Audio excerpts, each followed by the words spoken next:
Áfallahjálpin sem við tölum að sé sálræn fyrsta hjálp. Við erum með viðbragðshópa sem sinna því.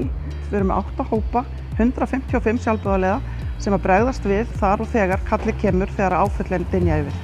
Það skiptir máli að fólk hafi aðgang að stuðningi fljótt á eftir. Þegar það eru stór áföll þá er fólk oft illa áttað. Það er mjög óttaslegið og það þarf stuðning, praktískan líka, til þess að halda áfram og finna aðeins út úr málunum rétt á eftir. Þetta er stutt inngrip og svo eru önnur kerfi sem taka við í samfélaginu.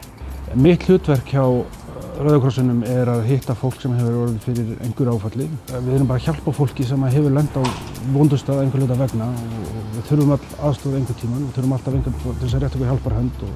Við hittumst stundum hérna í Austurleitinu, stundum heima hjá fólki og þar sem við sitjum og spjöllum saman og þau kannski segja mig frá því hvað þeir hrjá þau, hvað þeir lentu í, hvað þeir sáu og af hverju þeim líður illa og við erum svona að fara með þeim bara í gegnum þetta hvað það er hvaða verkfæri þau geta fengið til þess að hjálpa sig að halda áfram.